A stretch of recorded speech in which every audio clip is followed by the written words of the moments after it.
My name is Sarah Lynn, and I never planned to become a secret millionaire while working a day job at TechCore Solutions. But sometimes the best success stories happen when no one's watching. The quarterly review meeting at TechCore was always a spectacle. Marcus Wright, our VP of Product Development, loved using these sessions to establish his dominance through carefully orchestrated humiliation. Today's target? Me. I sat quietly in the back of the conference room, my laptop open to a project proposal that Marcus had rejected 6 times in the past year. Around me, 40 coworkers shifted uncomfortably in their chairs, already sensing what was coming. And now Marcus announced, his voice dripping with false concern. Let's discuss our challenging projects. He clicked to a new slide, and my heart stopped.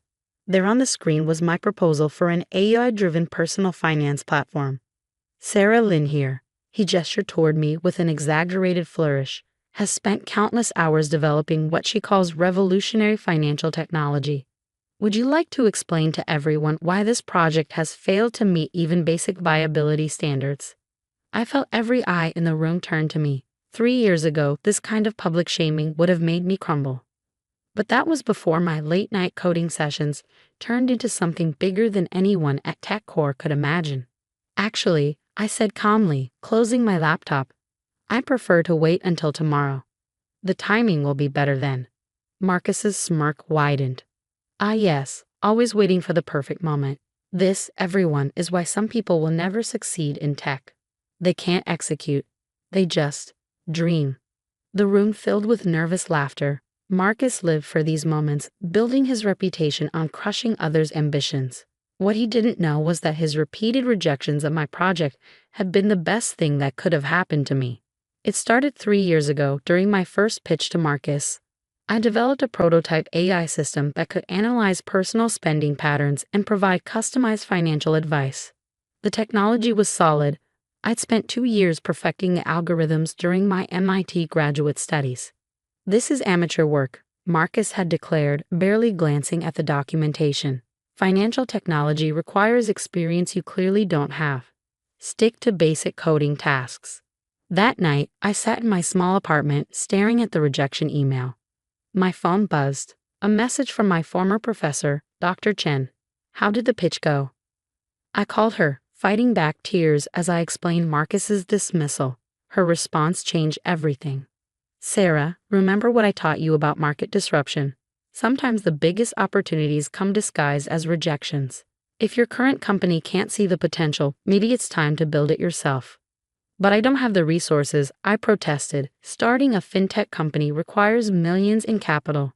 Meet me for coffee tomorrow, she said. Bring your prototype. That meeting became the foundation of everything. Dr. Chen introduced me to James Wang, a venture capitalist who specialized in fintech startups. He spent 3 hours grilling me about the technology, the market potential, the competition. Your AI architecture is unique, he finally said. Most fintech platforms use basic pattern recognition. Yours actually learns and adapts to individual financial behaviors. How much do you need to build this? $2 million for initial development and testing. I replied, showing him the detailed budget I prepared for Marcus. Another $3 million for market launch and scaling. James nodded, making notes. I can get you $5 million, but there's a catch. You'll need to work on this in complete secrecy until launch. No public association with the company, no LinkedIn updates, nothing that could alert potential competitors. I have a day job, I said, at TechCore. Keep it, he advised. It's perfect cover. Build your company at night and on weekends. We'll hire a CEO to be the public face during development. When you're ready to launch, you can reveal yourself as the founder and technical architect. And that's how Nighthall Financial was born. For 3 years, I lived a double life. During the day, I was Sarah Lynn, mid-level programmer at TechCore, quietly accepting Marcus's criticism and condescension. At night, I was the hidden founder of what would become the fastest-growing fintech startup in history. The secrecy wasn't easy. I worked from 9 to 5 at TechCore, then spent evenings and weekends building Nighthall. My small apartment became a command center of monitors and development servers. I hired remote developers using secure channels, coordinating with them through encrypted communications. James kept his word about funding, and our CDO, A brilliant woman named Michelle Chen became the company's public face. She handled interviews and investor meetings while I focused on perfecting the technology. Every time Marcus rejected my proposals at TechCore, I channeled that energy into Nightowl. His dismissal of AI-driven financial analysis, I used it to refine our algorithms. His mockery of my user interface designs, it pushed me to create something even more intuitive. The hardest part was watching other companies launch inferior versions of my vision. Marcus would parade these competitors' products in meetings, pointedly noting how they proved my ideas were derivative and unoriginal. Little did he know that Nightowl was already running private beta tests with selected users. Our AI system wasn't just analyzing spending patterns, it was predicting financial trends, preventing fraud, and providing personalized wealth-building strategies with unprecedented accuracy. 1 month ago, everything changed. Our beta results exceeded all projections. User acquisition costs were 60% below industry standard. Customer satisfaction scores broke records. Most importantly, our AI system was performing at levels that make competitors' products look primitive. James called an emergency board meeting. "We're ready," he declared. "Time to show the world who really built Nightowl." Michelle agreed. "The Forbes interview is scheduled for next week. They want to do a cover story on the hidden genius behind the year's most anticipated tech launch." I thought about Marcus, about all the times he used my failures to teach others not to dream too big. About the countless meetings where he crushed innovative ideas because they didn't come from the right people or follow the right paths. "Do it," I said. "It's time." Now, sitting in TechCore's conference room watching Marcus dissect my failed project, I felt a strange sense of calm. In less than 24 hours, Forbes magazine would hit desks and inboxes across the tech world. The cover story: the secret founder of Nightowl. How a hidden genius built a $300 million fintech empire. Marcus was still talking, his voice filled with practiced concern. "This team is why we must maintain high standards. Not everyone is cut out for innovation. Some people, like Sarah, might be better suited to supporting roles rather than trying to lead." I checked my phone under the desk. A message from James. "Forbes article goes live at 9 a.m. tomorrow. You ready?" I texted back one word: ready. Tomorrow couldn't come soon enough. I arrived at TechCore's office at exactly 8:55 a.m. the next morning. The security guard did a double take. I'd never worn a designer suit to work before. But today wasn't a normal day. My phone had been buzzing since dawn. The Forbes article was scheduled to go live in 5 minutes, and the tech world was already humming with speculation about Nightowl's mysterious founder. Our PR team had orchestrated the reveal perfectly, with synchronized announcements across multiple platforms. I walked past Marcus's office, where he was already practicing his usual morning routine of criticizing someone's work. Today's victim was a junior developer named Alex, who was hunched over as Marcus dissected his code. "This is exactly the kind of mediocre thinking that holds companies back," Marcus was saying. "You need to understand your place in the hierarchy." 8:59 a.m. I settled into my cubicle and opened my laptop. The Forbes website was already open, counting down to the article release. Across the office, dozens of other screens showed the same page. Nightowl's imminent public launch had been the talk of the tech industry for weeks. 9:00 a.m., the page refreshed. There it was. My face, taken during a secret photo shoot last week, splashed across the digital cover of Forbes. The headline read, "Meet Sarah Lin, the brilliant hidden founder behind Nightowl's $300 million AI revolution." The office erupted in gasps and murmurs. I heard my name being whispered, followed by the sound of chairs scraping as people stood to look over their cubicle walls at me. Someone dropped a coffee mug. "Sarah?" Alex appeared at my cubicle entrance, his face pale. Is that really you?" Before I could answer, Marcus's voice boomed across the office. "What is this nonsense?" He strode toward my desk, tablet in hand, his face shifting between confusion and anger. "This is some kind of mistake. Some kind of prank." I stood slowly, smoothing my suit jacket. "No mistake, Marcus. Though I understand your confusion. After all, people like me aren't cut out for innovation, right?" The growing crowd of employees parted as Michelle Chen, Nitol's CEO, walked into the office, followed by James Wong and our entire executive team. "Sarah," Michelle called warmly, ready for the press conference. Marcus's face had turned an interesting shade of purple. "Press conference? You can't just walk in here and—" "Actually," James interrupted, "we can." Sarah's resignation letter was just delivered to HR, along with some interesting documentation about how her intellectual property has been handled here at TechCore. I picked up my laptop and the small plant that had decorated my desk for 3 years. "The AI architecture you've been rejecting and mocking?" I said to Marcus, keeping my voice level. "It's now worth $300 million. The Series B funding round closed last night." "That's impossible," Marcus sputtered. "I reviewed that technology. It was basic, unworkable."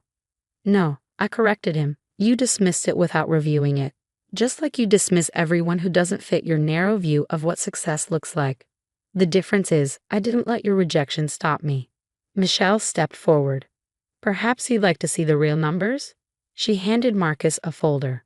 "Our AI system has achieved a 98.7% accuracy rate in financial prediction modeling. We have 100,000 beta users with a waiting list of over 1 million.